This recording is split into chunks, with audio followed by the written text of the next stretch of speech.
You're listening to the Inside Line F1 podcast and Pitch to Podium, and over the course of the next few minutes, you can expect this from the Monaco GP preview. Firstly, we're going to discuss what's different this year in Monaco and what are the challenges of the circuit and whether the longer cars could actually make it a big problem. Also, the weather. Could we see three teams fighting for pole position? Are the team order situation at Red Bull Racing sorted out? And apart from that, we've got two special segments. Firstly, one from F1 Stats Guru, who's going to bring us a stats preview of the Monaco Grand Prix. And secondly, a new one from Aditya Bhat, the Instagram sensation, who's been setting the platform alight by explaining all the challenges of Formula One technically on his Instagram reels. So all of this and more from this episode of the Inside Line F1 podcast and Pitch to Podium. Let's begin. Hey folks, welcome back in. My name is Soumil Arora. I'm the host of The Driving Force on Disney Plus Hotstar, and I'm joined by Kunal Shah, the former marketing head of the Force India F1 team. And Kunal, we've all heard this narrative of Monaco being super special, being super glamorous. But for the modern generation, many might look at Monaco and say, Monaco, oh no. But there is that charm, isn't it? Because even though it might not have been the most entertaining race to watch at, just the glamour of it, just the celebrities that arrive, just the expensiveness of the entire weekend. This place is just unlike any other, and I get a feeling that 2022 might be pretty exciting at the end of the day. I see what you've done there, Soumil. By saying for the new generation, you already made me a part of the older generation who believes that Monaco is absolutely the crown jewel of Formula One. And guys, for everybody who has a hangover still from Miami, here's a circuit where there's a real marina with some real water in there, okay? And it's been there around for a long time. And you mentioned, the whole glamour and the glitz angle of Monaco. There's another part to it, which is history.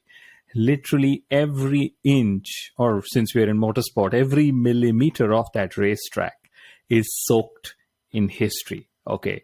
It's one of those 5 Grand Prix circuits that has been around ever since even Formula One started. So it's even before all the older generations that go back that I stand from, Soumil, as well. So to me, it's, another comparison. Formula One had to hype up Miami just so much because, of course, it was a debut. It was the first time they're having a second, hopefully successful race in America. And I say hopefully because I'm talking of in the build-up. But guess what? This is Monaco. It doesn't need even half as much hype just because it is Monaco. And the parties there at Monaco, Kunal, surely, right, they have to be the best, because I've heard a couple of stories about the parties on the Indian Empress back when you were in Force India. The Indian Empress, of course, being Vijay Mallya's yacht back in the day. And were the parties really unlike the parties anywhere else? No, absolutely not. You'd hear the same Indian Bhangra music on the Indian Empress as well. But yes, those were grand days, I would say, of the Force India Formula One team. We had some iconic parties out there. And I think, visiting Monaco was definitely one of those highlights of my Force India career, I would say, because we were on the yacht pretty much all the time. And, there is another different charm about Monaco. It surprises me that they've actually cramped in so much to host a Grand Prix. I mean, look at what the teams actually go through, right?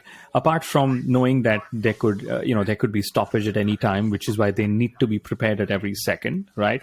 There are multi-storied garages, literally. They are so cramped up. All of them. I know the spares and the trucks are parked elsewhere, for example. So just the logistical challenge of Monaco itself is something that's not been talked about as much. But I think that in itself is pretty brilliant because teams are used to lots of spaces, especially all these Tilke-dromes. They're designed around pit buildings sometimes, literally. Like I remember so many Grand Prix. You go to Abu Dhabi, you go to Singapore, you go to, of course, Singapore not as much, but you go to Turkey, for example. You even go to the Buddh International Circuit in India. There is so much space out there, right? But you come to Monaco, teams have the same operations in probably 1/3 of the space or 1/4 of the space as you may. And any extra square yard of real estate might end up costing just as much as their front wing. So they can't really afford that a bit too much, especially in the budget cap era. But it's crazy, the history that Monaco carries. But there's one piece of history that's going to be changing this year, Kunal. We're not going to have the schedule of Thursday free practice, Friday breaks, Saturday qualifying, and Sunday race. In fact, this year, the Thursday free practice is gone. It's just going to be Friday free practice now, just like all the other normal weekends, because F1 wanted to save costs. And in this era, I think it kind of makes sense to do so. But overall, this year's Monaco GP could be very, very exciting. I get this feeling. Even though, of course, the cars are now longer than ever, because we're seeing this amazing battle at the top between Leclerc and Verstappen. It becomes more about the qualifying lap. And my word, qualifying is going to be so exciting on Saturday. Yes, Soumil, you said Monaco is a treat, and I think Monaco most especially is a qualifying treat, because putting a qualifying lap around the streets of Monaco is probably one of the hardest things that a Formula One driver ends up doing. And if Barcelona is anything to go by, especially Sector 3 in Barcelona, it could be a three-way team battle for qualifying honors, and maybe even a Haas, maybe even an Alfa Romeo into the mix come qualifying. So yes, Monaco is such that Saturday ends up having more interest than Sunday more often than not. But, you've been mentioning about the cars. And another thing that will happen in Monaco is the teams don't really bring any new upgrades. They just optimize their packages as they are, right? Because they literally give away all the aerodynamic stuff that they would add to the cars and optimize on the mechanical abilities of the cars. Because a quick way around Monaco needs you to actually have confidence as a driver in what's underneath you, right? So that's going to be another challenge. And, we're in this whole ground effects era of Formula One.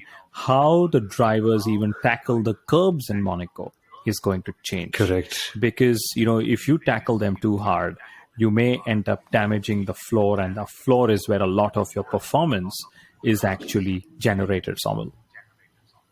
Kunal, what if the run after the Casino Square? We all know about the big root of a tree over there, right? It's such a bumpy thing that drivers tend to avoid it. What if you accidentally go over it and end up damaging the floor? What about the hairpin? What if you end up going on the curb there to make a move and end up damaging your floor? There's just so much that can happen. And one thing that's been making me very curious about Monaco and ground effect cars is manhole covers. Imagine, right? We spent so much of time back in the day watching the Formula One broadcasts at Monaco and hearing the commentators speak about manhole covers, just like Mr. Steve Slater said on the podcast a couple of weeks ago. But with ground effect cars, that's going to be very interesting. Do they just suck them up completely? What happens in that case? Because these cars are, of course, closer to the ground, but it's very, very exciting. And at the end of the day, it all comes down to driver confidence. And in qualifying, Kunal, weather could also end up playing a major role, because we're hearing reports that it could be rainy, especially on Sunday. Now, I don't know about you, but that's just a very, very good sign for a good Monaco GP, because imagine rain at Monaco. I think 1982 springs up to mind, and that was one of the most exciting Monaco GPs ever, where the lead, I think, changed hands 6 times in the last 5 odd laps. It was just tremendous stuff. Or even 1996, Mr. Olivier Panis' only win in Formula One, starting 14th. And I believe there were just 3 cars that finished that race. So Monaco ground effect cars with rain is absolutely going to be epic. And I know that the rain will come at certain parts of the Grand Prix weekend. When I say I know, I mean, I'm reading the radar. I'm no rain god here. But I really hope it comes at the right times, if you guys know what I mean. And maybe a lot of us need to do the rain dance when the time is right as well, Soumil. Oh, yeah, exactly. It's crazy. But with Monaco, the rain just makes it harder for the challenge, because as we've discussed, there's such a big fight for space here at Monaco, especially, which makes me wonder, how exactly do the drivers tend to tackle this place? And in fact, how will they end up tackling it with these cars that are now longer and wider than ever before? And now, yes, that could mean that overtaking is more of an issue, and we shall come to that in a second. But doesn't this mean that it's the biggest challenge that drivers have in the last decade, essentially, Kunal? Because now there's just even less a margin for error, as if there already was quite a fair bit previously. You actually nailed it just as you should, Soumil, because Monaco actually is to be enjoyed for the challenges it throws upon the driver and how drivers actually rise to the occasion. So yes, it may not be as entertaining as pretty much the last race we had in Spain, for example. But just to see the drivers, what they will end up doing, throughout the weekend in itself is very fascinating. A lot of drivers are saying, Lewis Hamilton, he said it's actually a mental challenge to drive in Monaco because you're at those speeds in these cars so close to the barriers. Sebastian Vettel has turned around and said that these cars, these being the ground effect cars, are going to be a physical challenge to drive in Monaco. All right. And, Esteban Ocon has been quoted saying, these are like go-karts. Now imagine Monaco is literally a very glorified go-kart circuit because that's what you get at a lot of rental go-kart circuits. You don't get any runoff areas, right? So, for drivers, lots of exciting times in the car. They're going to absolutely relish it. And Mercedes has said up to 52 gear changes per lap is what they're going to go through, right? And for the teams, race strategy is very, very important, especially the undercut could be very powerful. So they need to be, acing their race strategy as well, Soumil. And then most importantly, before we go on to what the drivers actually will go through in terms of a massive driving challenge, we see a lot of times in Formula One, something we are fascinated by. The driver's driving and is adjusting knobs and settings and the engineers are saying what to do. But in Monaco, that challenge is that much more amplified because there is literally no room for error. So teams and drivers want to leave the garage or want to start their hot laps or, the laps that matter with the correct settings as well. Yeah, absolutely. And think of the job with the race engineers, right? Because constantly they are kept on their toes to worry about where exactly they should speak to the driver. And often the driver says, talk to me on the straights. And over here, there's barely any straights, right? So where do you talk to the driver? It's really confusing because at any time, any radio message can be so distracting, especially in the third sector. And speaking of challenges, we've got this fun little segment for you. Remember at the start, I told you about Aditya Bhat, the guy who's explaining the technical side of F1 extremely well on Instagram Reels? Well, he's right here on the Inside Line F1 podcast, and he's going to be explaining the specific challenges that all the teams and drivers do face in Monaco. And that's regarding the steering angles. Listen to him. Aha, no.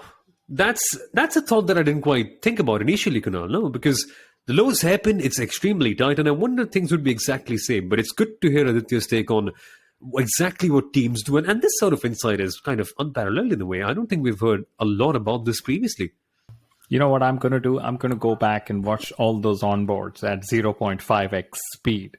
Because I'm fascinated by what Aditya's actually just said, that even before they get to the hairpin, they let go of their left hand. And then, we've seen them literally go around. And these big, long, wide cars, I'm excited to see how they sort of tackle the hairpin, which we know is the slowest corner in Formula One, Soumil.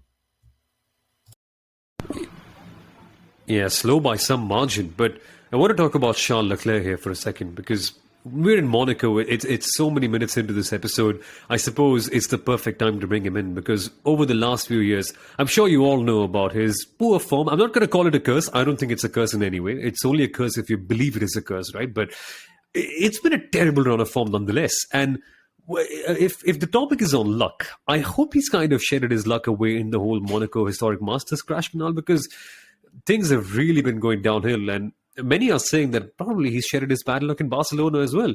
Because if you look at it this way, I think the signs are just so correct and they're so bright in terms of a Leclerc win in Monaco because the car seems to be performing better than ever. He's driving better than ever. If anything, this could be the time. Could it be finally? Or is this one streak that kind of never ends, unfortunately? I think you've jinxed it, Soumil. Absolutely. Oh. Come on, don't make me the culprit for it. Well, everybody is hoping for what you're hoping for, which is Charles doing well at home, finally finishing a race at home, having a clean race at home. But God knows what's going to happen come Sunday. We're planning a Charles Leclerc Misfortunes in Monaco series for our TV show. And we've literally decided to wait till after qualifying is over to see if the fortune has, to make sure that the misfortune doesn't hit in qualifying. So, there we have it. It's going to be really epic to see him do that, to see him sort of take the battle to Max Verstappen, because we don't know if the upgrades have worked yet, right? Because in Spain, he had a failure before the failure. Max had that gust of wind that took him away.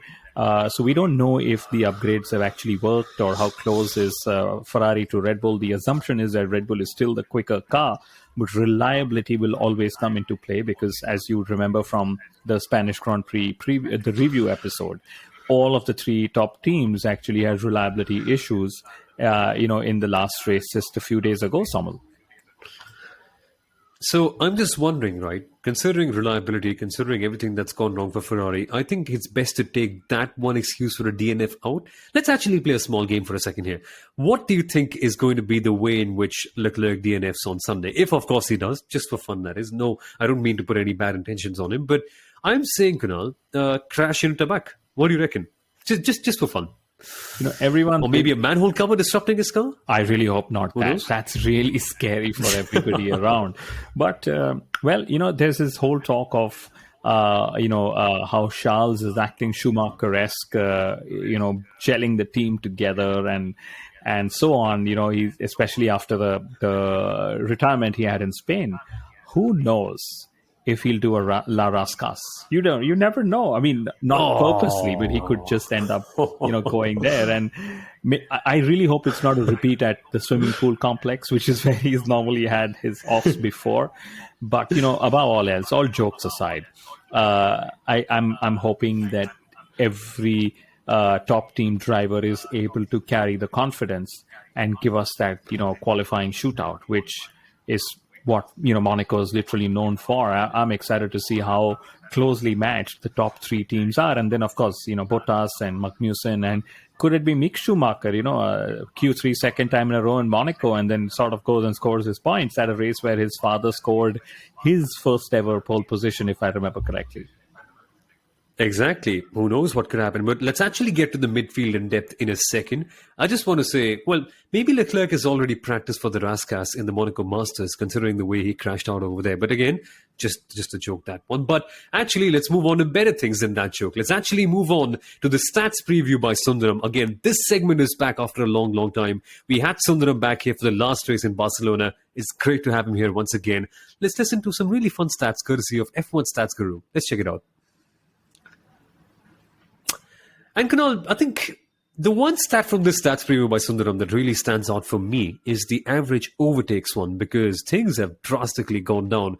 And before we talk about the midfield, I think it's a real point of concern, right? Entertainment in the race. I think it's going to be harder, but it's not just the overtakes that make a good race, do they? It's actually not the overtakes. It's just the ability to fight. The fight coming out of the going into the hairpin, coming out of the tunnel and various places. La Rascas. Could it be Saint Devot, corner one? Could it be strategy that sort of comes in? And I think what also ends up making Monaco a lot of fun, and maybe I'm not being sadistic out here, but a slow driver finding himself out of place and holding all the quicker ones up, because that's usually where a lot of fun happens. Teams trying to think on their feet, trying different strategy. And, you can't really just end up pitting in Monaco the way you probably end up pitting at another circuit, because you never know if you're going to come back, rejoin the queue again and not sort of find your way to the front. Let me guess. Would we put that driver to be Nicholas Latifi this time out, Kunal? Maybe? No? Oh, hang on a minute. That reminds me. Let's just do this, right? Do we think that Latifi is going to crash this time out? I know it's a very, very bad thing to do. You shouldn't kind of wish that upon anyone else. But just because we're on this mission here today, Latifi to crash at the swimming pool, I think I'd give the odds to be 60%, maybe? No? Well, I don't know. I just hope it's a safe race, and I hope not a lot of safety car interruptions. But, beyond a point, I'm not that big a fan of Latifi, right? But unfortunately, what's also happening, and this is just after our stats preview that's come from Sundaram, is Mick Schumacher has taken the same number of races as Nicholas Latifi did to not have scored his first points in Formula One. So I think Mick is probably going to overtake that stat in Monaco this weekend if he doesn't score. But Soumil, that actually tells me Mick Schumacher is definitely one of the key drivers on my 8 sleep list of drivers in focus. Absolutely. Mick Schumacher being the one for you. And as you discussed early on, just the pressure of him scoring points this weekend has to be huge because there's this big fight with Kevin Magnussen. He has to win the inter-team battle. But you know what? The driver that I'm going to go for, Kunal, for this particular list is going to be Carlos Sainz because he's traditionally had a decent record at Monaco, mind you. Last year, he ended up on the podium and had a wonderful, wonderful race. Of course, the qualifying lap kind of helped out, and of course, the crash by his teammate helped out quite a fair bit. But he's a potent force over here. And currently, he's just lacking all the confidence. But with Ferrari doing well, I get a feeling that he could be in the mix. But at Monaco, the most important thing is confidence. And unfortunately, Sainz lacks that at this particular point of time. He's in fact come out and said that he doesn't feel as comfortable in the car as Leclerc does. So that's going to be a big worry for Ferrari. It is, and that's right. He's been very honest about his struggles in that Ferrari.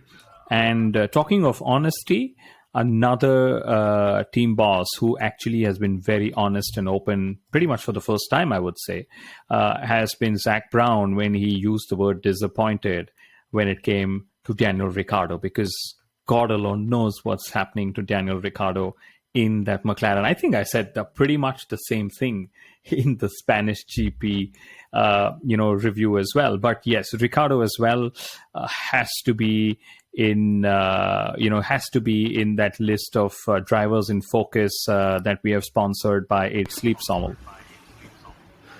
Absolutely, and with Lando Norris hopefully feeling better, and that's just going to be an even bigger challenge, right? Because Norris was just so good last weekend, even though he had a bit of an illness. I mean, what is going to happen if he is perfectly in form? Because remember, Norris last year also a podium sitter, but now I've got to ask you a really big question, Kunal.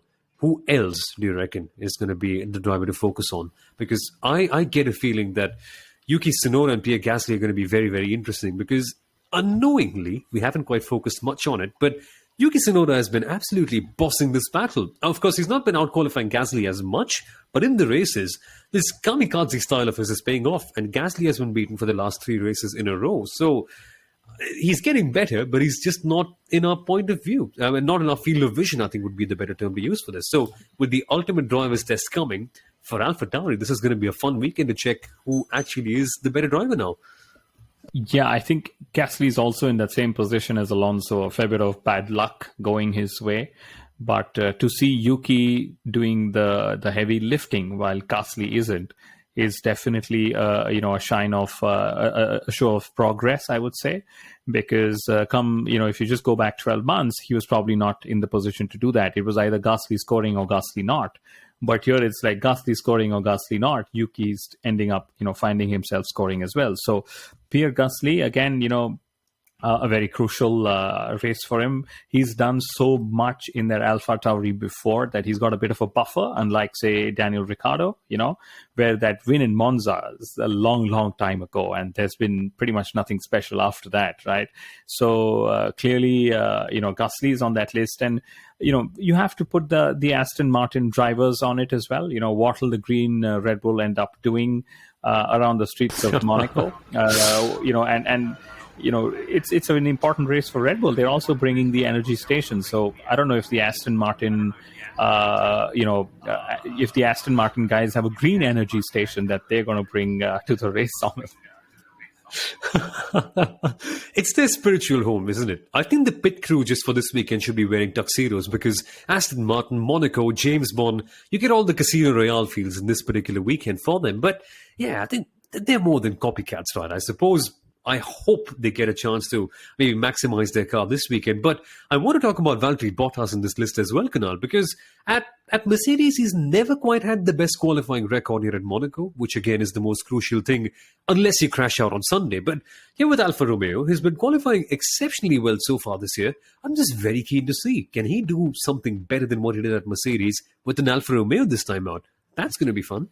And Alfa Romeo is actually touted to be a very quick car this weekend. Of course, this is before even a single lap has been driven around the circuit, but it's purely based on the qualifying performance, or rather the single lap performance that Alfa Romeo showed on the Sector 3 in Barcelona, Soumil. So I would love to see Bottas. It's such a refreshing delight to see him doing what he's doing with so much ease, no pressure on him.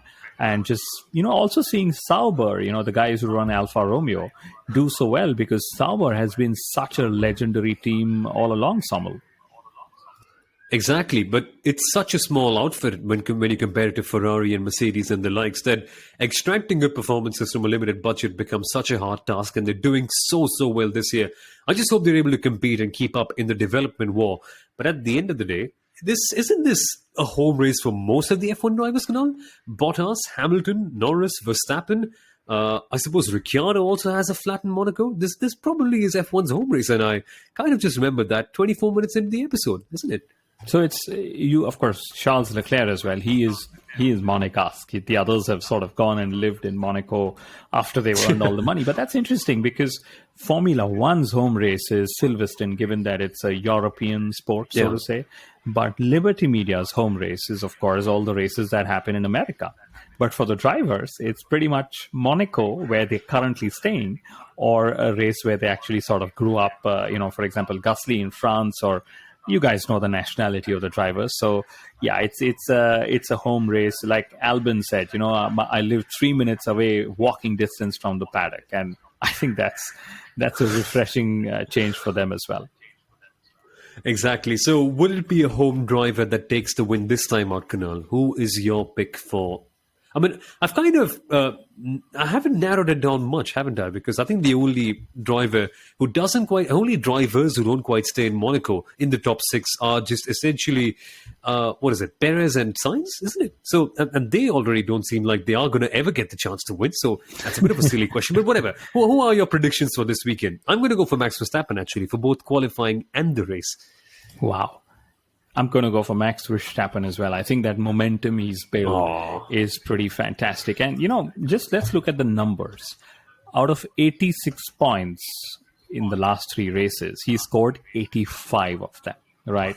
Wow. And Red Bull Racing, they have, of course, had Checo Perez score as well. So they, I think, scored from 147 points that were available. They scored 140.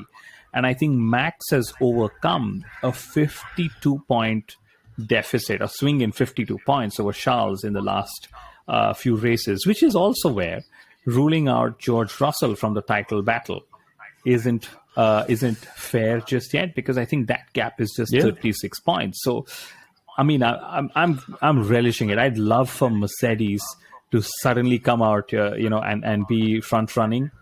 Be outside bets for the title. If they are not eligible for the title battle because it's too late in the season, could they still end up winning races and spoil the title battle between, say, Leclerc, Verstappen, and Red Bull and Ferrari? I mean, it's so exciting. They're going to be like, no holds barred. More to win than to lose kind of approach by by Mercedes, and I would love for that. Yeah, and with the last generation of cars, Mercedes weren't quite great in Monaco. But again, it seems to be a mystery, right? As you said, looking at Barcelona Sector 3, they could well be in the fight. And let's hope for the same, actually, because we can't just wait for a really good Monaco GP. It's not been happening for a very, very long time. I mean, a good Monaco GP. The Monaco GP has been happening for a long time. But I hope this is entertaining. I hope this is really, really fun. And I hope that you found this episode to be very entertaining as well, folks. And if you did, you know the deal. Leave a like, leave a subscribe, share a good rating, and all the rest. But folks, thank you for watching. Thank you for listening. And we shall see you for the Monaco GP review episode, in a few days. Bye-bye.